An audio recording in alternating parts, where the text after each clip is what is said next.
Assalamualaikum students, hope you are fine. Today I'll discuss about electron microscope. Previous lecture में हम discuss किया था light microscope के बारे में. अब इस लेक्चर में हम डिस्कस करते हैं इलेक्ट्रॉन माइक्रोस्कोप के बारे में. अब बेसिकली इलेक्ट्रॉन माइक्रोस्कोप होती क्या है, इसका यूज़ कहाँ पे है, इसको उसकी मैग्नीफिकेशन पावर, इसकी रेजोल्यूशन पावर, ये उसका किस साइज तक ऑब्जेक्ट को इंक्रीज करके मैग्नीफाई करके हमें दिखा सकती है. तो ये हम तमाम जो टॉपिक्स हैं, तमाम जो बातें हैं, हम इस लेक्चर में डिस्कस करते हैं. ठीक है. फर्स्ट वन तो ये है कि ये जो इलेक्ट्रॉन माइक्रोस्कोप है ये एडवांस फॉर्म ऑफ माइक्रोस्कोप है. मीन्स कि जो लाइट माइक्रोस्कोप थी वो अर्ली फॉर्म ऑफ माइक्रोस्कोप थी और वो इतनी एडवांस नहीं थी, इतनी वो बेनिफिशियल कह रहे हैं या इफेक्टिव कह रहे हैं, वो इतनी नहीं थी. ठीक है. तो जो इलेक्ट्रॉन माइक्रोस्कोप है ज़्यादा इफेक्टिव है, ज़्यादा एडवांस फॉर्म ऑफ माइक्रोस्कोप है. अब ये जो इलेक्ट्रॉन माइक्रोस्कोप है इसमें हम ऑब्जेक्ट और लेंस दोनों को किसमें वैक्यूम चैम्बर में रखते हैं. ठीक है. वैक्यूम चैम्बर ऐसी चैम्बर होती है जिसमें हवा नहीं होती. ठीक है. एयर नहीं होती. विदाउट एयर जो चैम्बर होती है उस चैम्बर में हम लेंस को भी रख देते हैं और ऑब्जेक्ट को भी रख देते हैं. ठीक है. अब उस चैम्बर में रखने के बाद इलेक्ट्रॉन की एक बीम होती है. ठीक है. एक इलेक्ट्रॉन बीम को उस ऑब्जेक्ट में से गुजारते हैं. ऑब्जेक्ट और लेंस को हमने वैक्यूम चैम्बर में रख लिया. अब वो जो ऑब्जेक्ट जिसको हमने स्टडी करना है, जिसको हमने डिस्टिंग्विश करना है, तो उस ऑब्जेक्ट को में से हम इलेक्ट्रॉन की एक बीम को गुजारेंगे. तो वो जो इलेक्ट्रॉन की बीम होगी वो उस ऑब्जेक्ट में से गुजर कर या उससे रिफ्लेक्ट होकर वो क्या करेगी, एक इमेज बनाएगी. ठीक है. हमें बेसिकली चाहिए क्या, इमेज चाहिए. तो जब हम इलेक्ट्रॉन्स की बीम उस ऑब्जेक्ट में से गुजारेंगे तो वो ऑब्जेक्ट में क्या, उस ऑब्जेक्ट की या तो वो इलेक्ट्रॉन उससे गुजर के या फिर उससे रिफ्लेक्ट होके क्या एक इमेज बनाएंगे. ठीक है. तो फिर वो जो इमेज होगी उस इमेज को इलेक्ट्रॉन मैग्नेटिक लेंसेज को यूज़ करते हुए हम उस इमेज को फोटोग्राफिक फिल्म पर या स्क्रीन पर फोकस करते हैं. ठीक है. जो इमेज बनी है इलेक्ट्रॉन्स को पास करवाने से या उनसे रिफ्लेक्ट होने से जो हमें इमेज बनती है, उस इमेज को इलेक्ट्रॉन मैग्नेटिक लेंस को यूज़ करते हुए हम क्या फोटोग्राफिक फिल्म पर शो करवाते हैं या स्क्रीन पर शो करवाते हैं. ठीक है. अब बेसिकली हमने इमेज को बना तो लिया है लेकिन हम उसको देखेंगे कैसे, तो उसको शो करवाने के लिए हम फोटोग्राफिक फिल्म यूज़ करते हैं या स्क्रीन यूज़ करते हैं जहाँ पे हम उस इमेज को ईजिली देख सकते हैं, क्लियरली देख सकते हैं. ठीक है. अब नेक्स्ट है जो रिजोल्विंग पावर जो होती है, जो कि किसी ऑब्जेक्ट को क्लियर करके हमें दिखाती है. तो ये जो माइक्रोस्कोप की इलेक्ट्रॉन माइक्रोस्कोप की जो रिजोल्विंग पावर होगी वो बहुत ज़्यादा होगी लाइट माइक्रोस्कोप की बनिस्बत. ठीक है. उससे अगर हम कंपेयर करें तो रिजोल्विंग पावर जो होगी लाइट माइक्रोस्कोप की निस्बत जो इलेक्ट्रॉन माइक्रोस्कोप की वो काफ़ी टाइम्स होगी, वो ज़्यादा होगी. ठीक है स्टूडेंट्स. अब जो रिजोल्विंग पावर है इलेक्ट्रॉन माइक्रोस्कोप की, तो इलेक्ट्रॉन माइक्रोस्कोप की जो रिजोल्विंग पावर है वो 0.2 नैनोमीटर है. ठीक है. तो हमने प्रीवियस लेक्चर में डिस्कस किया था लाइट माइक्रोस्कोप की रिजोल्विंग पावर कितनी थी, 0.2 माइक्रोमीटर. ठीक है. तो इलेक्ट्रॉन माइक्रोस्कोप की कितनी है, 0.2 नैनोमीटर.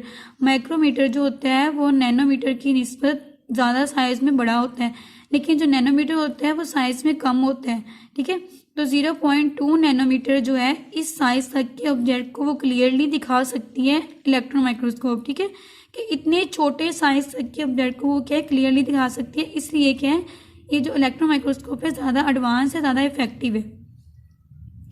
अब 1 नैनोमीटर किसके बराबर है, 1 nanometre is equal to 1/10 lakh nanometre. ये जो है 1000 फोल्ड है, जो ग्रेटर है, ज़्यादा है लाइट माइक्रोस्कोप की निस्बत. लाइट माइक्रोस्कोप की जो रिजोल्विंग पावर है उससे अगर हम कंपेयर करें उससे की निस्बत क्या है, ये जो इलेक्ट्रॉन माइक्रोस्कोप की रिजोल्विंग पावर है वो जो 1000 फोल्ड जो है ग्रेटर है. और इसकी जो मैग्नीफिकेशन पावर है, जो ये ऑब्जेक्ट को मैग्नीफाई करता है वो कितने टाइम्स तक मैग्नीफाई करता है. जो लाइट माइक्रोस्कोप था वो 1500 तक ऑब्जेक्ट को मैग्नीफाई करता था जस्ट, लेकिन ये जो इलेक्ट्रॉन माइक्रोस्कोप है ये 2,50,000 टाइम्स तक ऑब्जेक्ट को मैग्नीफाई करके दिखाता है, बड़ा करके दिखाता है, क्लियरली दिखाता है. ठीक है. इससे क्या क्लियर हुआ है कि जो इलेक्ट्रॉन माइक्रोस्कोप है वो ज़्यादा इफेक्टिव है. ठीक है. वो ज़्यादा हमारे लिए बेनिफिशियल है क्योंकि वो इतने टाइम्स तक हमें क्या है क्लियर बड़ा करके इमेज को दिखाती है, मैग्नीफाई करके दिखाती है. तो इसकी मैग्नीफिकेशन पावर कितनी होगी, 2,50,000x. ठीक है. और इसकी जो रिजोल्विंग पावर है वो कितनी है, 0.2 नैनोमीटर. अब ये जो इलेक्ट्रॉन माइक्रोस्कोप है ये डिटेक्ट करती है इंडिविजुअल एटम्स, ठीक है।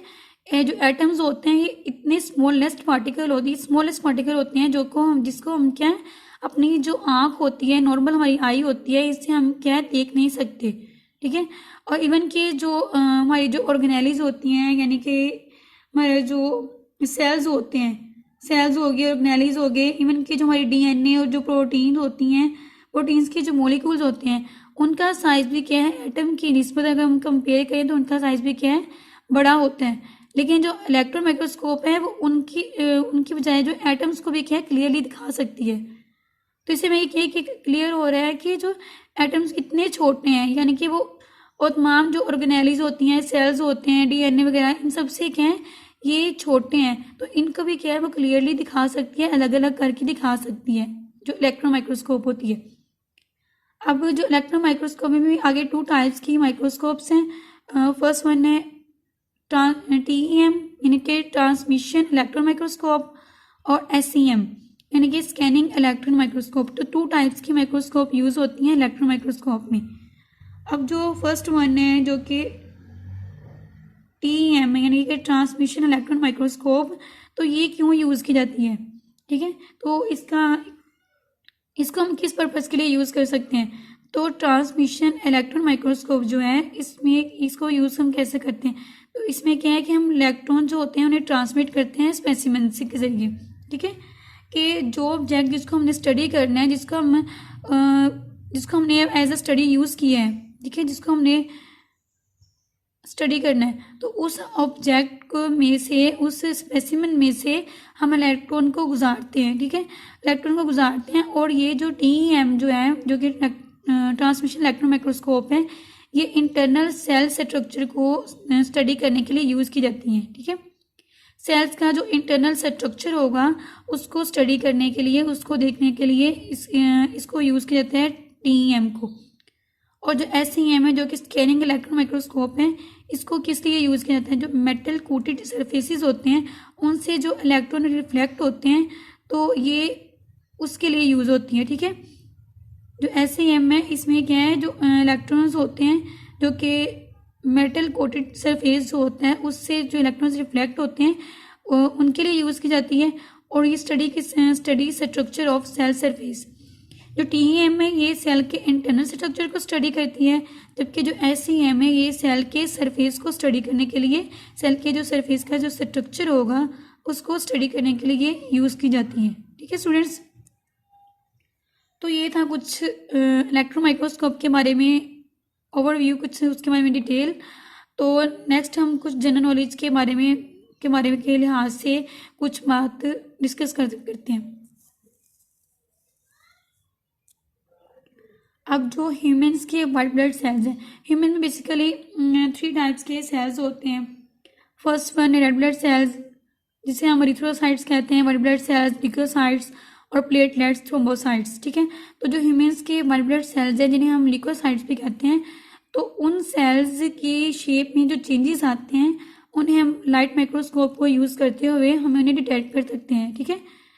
मीन्स की जो सेल वाइट ब्लड सेल्स हैं उनके सेल्स की जो शेप होगी उसमें जो चेंजेस आएंगे उसको स्टडी करने के लिए हम क्या है लाइट माइक्रोस्कोप यूज़ करते हैं। और जो surface texture of human hair, human का जो हेयर है, वह बाल है हमारे जो, तो उन बालों की, ह्यूमन्स के हेयर की जो टेक्सचर होती है, जो उनकी बनावट होती है सरफेस की, तो उसको स्टडी करने के लिए हम क्या करते हैं यूज़, स्कैनिंग इलेक्ट्रॉन माइक्रोस्कोप हम यूज़ करते हैं। और जो structure of a mitochondrion in the cell of human liver, basically जो ह्यूमन्स के तमाम जो बॉडी पार्ट्स होते हैं वो सेल से बने होते हैं। और हर सेल में तमाम जो ऑर्गेनेलीज भी प्रेजेंट होती हैं, लेकिन जो ह्यूमन्स का लीवर सेल, ह्यूमन्स का जो लीवर है और ह्यूमन के लीवर के जो सेल्स होंगे उनमें जो माइटोकॉन्ड्रिया प्रेजेंट होगा उसकी जो स्ट्रक्चर में चेंजेस आएंगी, उसके जो स्ट्रक्चर होगा उसको स्टडी करने के लिए क्या ट्रांसमिशन इलेक्ट्रॉन माइक्रोस्कोप यूज़ की जाती है, ठीक है स्टूडेंट्स।